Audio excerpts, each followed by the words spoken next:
Deb, look who it is. It's the rhinestone cowgirl. I can't. Oh, you're so cute. I love you. I love you. How are you, honey? I want to know about this name. Michael Anthony Orlando Casavitas. Don't tell the FBI. Michael, So, that's my whole name. That's my wow. birth name. So was Orlando named after somebody? After my uncle, who was a singer, a great singer, never really made it. Could have been an opera singer. So my middle name, and you know, Orlando, Debbie, when it's a last name, it's usually Spanish. Okay. I'm sorry, Italian. When it's a middle name or a first name, like Orlando Cepeda, the baseball player, it's Spanish. That's how you can always tell. So the middle name with me is my Michael Anthony Orlando Casavitas. My father was Greek. So what am I? I'm a Greek-Rican. Greek-Rican. Oh, a Greek-Rican. Well, I'm supposed to say hello to you from your favorite Puerto Rican manager. Now, can you guess who that is? My Puerto Rican manager. No, it's not your manager, but it's your favorite Puerto Rican manager who manages another artist. And he said to tell you hello. Who could that be? Les Martinez. Oh, es que seguro. And Neil McCoy, with Neil McCoy. Él es un hermano mío for sure. He's a brother. He said, boy, you got to tell Tony we love him and we send our love. Because Neil's going to do the show, so I'm really excited. So that was really cool. I'm like what they call a Nuyorican. Like oh. Debo's a Nuyorican. Mark Anthony is a Nuyorican. You know, born and raised in New York, Puerto Ricans are Nuyorican. Oh, okay. Well, I'm learning something here today. And I have been to Greece. Have you? I have. I did an overnight there. As a flight attendant? Yep, I did an overnight in Athens. Oh my gosh, that's some trip. I know it is. It's like 10 hours going over. It's very senior. But let's talk about you. I want to talk about Tony Orlando. Okay. 5 #1 singles, huh? Yeah, not quite as many as your daddy, but 5 is good enough. I'll take it. Oh my gosh, and all the songs. I mean, who wouldn't know Candida? You know, and Knock 3 Times, and especially that favorite, Tie a Yellow Ribbon. You know, I mean, that was an amazing song. Now, I want to know about, is He Don't Love You? Is that same one that's in my head? Sing a little tune of it. Yeah, it was originally by, it's the same song. In fact, I'll tell you a funny story about that song. Jerry Butler had the original hit, and it was called He Will Break Your Heart. Same song. The title was He Will Break Your Heart. Right. So Curtis Mayfield, who wrote the song with Jerry, when I was going in to record it, I called him up and I said, listen, would you mind if we changed the title to He Don't Love You Like I Love You? Because you never say He will break your heart. You say He wouldn't break your heart. So can I change the title? So he said, well, let me ask you a question first. Are you cutting it with the girls, you and Thelma and Joyce? I said, yeah. Is it going to be a single? I said, yeah. He said, well, I don't care if you change it to Old MacDonald Had a Farm, for that matter. And he was so funny about it. And we did change it. And the Jerry Butler record, I think the title had a lot to do with it, went to like the teens nationally. That record sold 3 million records when we changed the title. So now, did you get I don't think it had a lot to do with it. Did you get publishing? No. By changing the words? I wish. Yeah. Oh my God. But I always respected the writer and let the writer earn what he deserves. Right.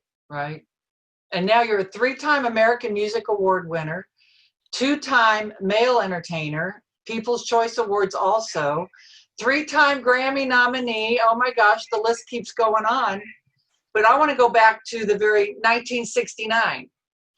Lead singer of a studio group. Wild. Wind. Wind? Yeah, W-I-N-D, Wind. Oh. I was working for Clive Davis at the time. Uh-huh.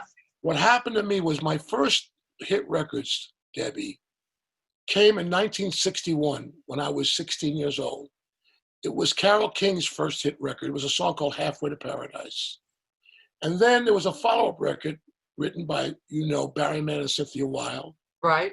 2 friends of your dad's. They wrote a song called Bless You that went to number 1. Yes. So when the Beatles came in, all of us American performers were not doing much business. Gene Pitney, Brian Hyland, myself. So I went to work and got a job with Clive Davis, who eventually, I was 23. I became a general manager and vice president of Columbia Music, CBS Music. Wow. And I ran that music company for him from 66 to 1970 when I cut Candida. Just prior to cutting Candida, Bo Gentry came to me and he said, would you do me a favor and would you do a demo for me? I was working for Clive downstairs for Frankie Valli. I said, sure, I got nothing to do. I'll come down and do it. So I did this demo, making believe I was Frankie Valli, and they put the record out called Wind, unbeknownst to me. They put it out as a single. Right. So the record went all the way up to like, I think 17 or 18 on the charts. Not big, but big enough, top 20. Yeah, absolutely. And I never told anybody about it because I was like I didn't want Clive to think I was cheating. So when we did Dawn, the producer, Hank Medver, said, well, look, you've been Wind. How about if we use the name Rain on Candida? I said, no, I don't like it. No. He said, all right, well, I'll tell you what the name is some other time. I said, just don't call it Tony Orlando. I don't want to lose my job because I was doing a favor for him. Right. Right? So the record goes to #1, Candida. And I look on the charts, I see their name is Dawn. So I call up the guy who produced. I said, Hank, why Dawn? He said, well, the vice president of the company's daughter's name is Dawn. I thought if we named it Dawn, we'd get a good in with him, and he pushed the record. Right, and did he? And it went to #1, and then, of course, then Knocked 3 Times went to #1. Right. And then, of course, Yellow Ribbon went to #1. Oh, my gosh, that came in 73 around the time of the war. Exactly. Yeah. In fact, the first time we sang that, Debbie, was to welcome home our POWs from Vietnam with Bob Hope in Dallas. And I'll never forget that day. It was 70,000 people there. We welcomed home those guys. And, you know, I've reunioned with them every year since then. Wow, that is so awesome. I would love to, like, that would be a bucket list for me, is to do like a USO show, you know, I mean, with some of the artists that go out there and sing to the troops. I mean, that just Why don't we seems do it? so gratifying. Yeah, I would love, I'll go with you. Anytime you go, I'll go. Okay, let's do that. Take me with you. You know, I got to tell you something. I miss your dad. I do too. I miss him every day. I mean, I'm going to tell you, not only was he the sweetest man and the gentlest man, but what a talent. I know. I mean, you know, I used to say, Glenn, please don't sing in front of me anymore. He said, why? I said, because it makes me want to quit show business. I mean, oh, you're so funny. He had an amazing voice. I know. He was credible on the guitar. Yeah. And then there was something about his soul. You know, when the Goodtime Hour came on, it was long before the Tony Orlando and Dawn CBS show. Right, because yours came on in 74, wasn't it? 70, yeah. Well, we did the summer of 73. Right. And we came on in 74. Okay. And I remember watching that show, how that man lit up the screen just by a close-up on his face. You went, wow. What? I know, that little big old country smile. Yeah. Unbelievable, right? Yeah. What an unbelievable guy. So how long did I know your dad? I know your dad when he was a player in sessions. Wow. So I knew your dad for maybe middle 60s, from the middle 60s on. Yeah. Is when I met your dad. And when I go back to some of his stuff in my car, I play, you know, Wichita Lineman. When that opening lick comes in on Wichita Lineman, I am the lineman for, you go, oh my God, the hair on my arm still stands up. Yeah. Thinking about that performance. Were you there at all for any of those performances, Debbie? No, I mean, because I was living with my mom, and my stepdad was Air Force, so I was living in England, and, you know, I'd go to LA in the summers, but Dad would always be on tour. You know, I was too young. So my time with Dad came later, in the later years. But I got to see a lot of great performances. But That's those for sure. performances, when you hear them, Yeah, it's mind blowing because Southern Nights. There's another one. I mean, you listen to the performances on those records; I know. they're like immaculate. They're Right. immaculate. I know. But he was an immaculate musician too. He was. He was. And he never practiced, hardly ever. Not on the road anyway, because all he wanted to do was golf. I remember when he was in Branson, Oh, yeah. and you were in Branson. We used Yep. to go to dinner with him.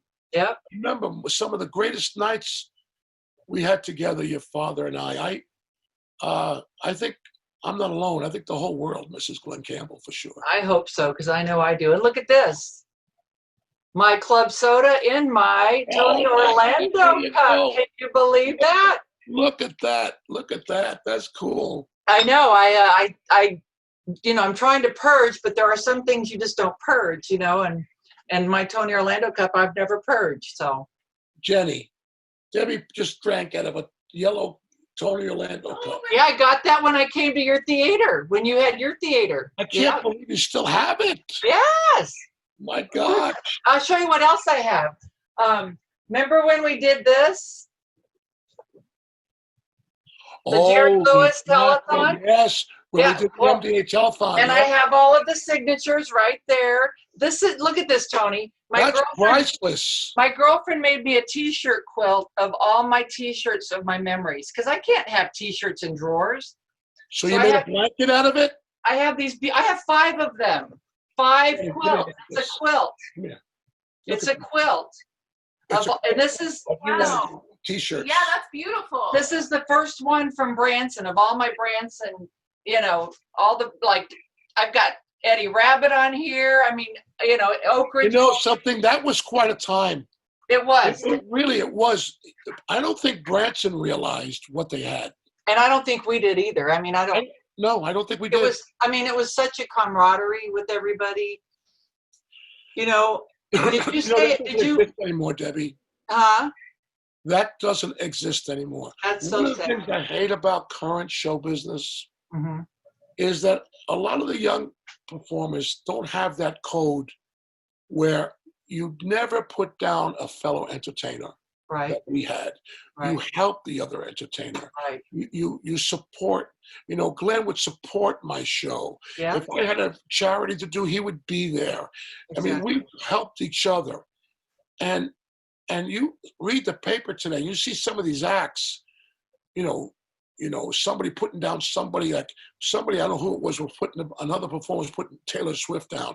It's just wrong. Right. It's too hard a business. We should stick together. Right. And that was the code I had with your dad. Yeah. And with all of us, with Kenny Rogers, all of us, that. Roy Clark. Family, you know? I know. It was such a special, special time that we all had back then. Well, we miss you here. I still live in Branson. Why don't you come back? Well, I need to. I got to come see Don Williams. I think, what's he going to be, 99? I think Don's going to be 99 in October. That's crazy. I know, isn't it? I think he's the last brother. Would you ever consider doing the show here? Of course, I'll come and sing there. Not have a. Why don't you do a show? Well, I am doing shows. I'm doing a tribute to Dad. I would love to come and do a performance there. You got to do shows here. Yeah. Well, his audience. This is his life. These people are people who love Glen Campbell. They'll come to see you, not only because you sing great, which they're going to get blown away by. Oh, I love you. But that you're the greatest. Your dad was the greatest of all time. I know he was, and it's 3 years. It's hard not to talk about him with you. I know. Because I loved Glenn. I know. I mean, I truly loved him in my heart. And a lot of people did, And I spoke to you right after that. Yeah. You know how devastated I was. Right. By his passing. And but what's the great thing? He's alive on records, baby. Let me tell you. Yes, he is. Yes, you still play that music, and you still hear it on the radio. Okay. And then let's see if we can get a theater for you here. you deserve a theater here. I'm serious. I love you.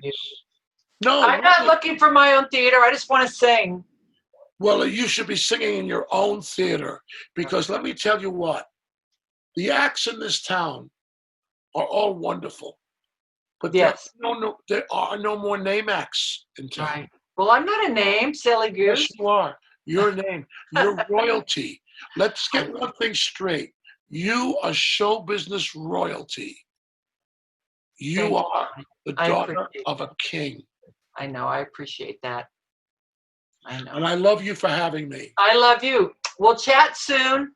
And thank you for coming on the show. And my love to your daughter for helping set everything up. I'll tell Jenny for sure. All right. All right. Love you.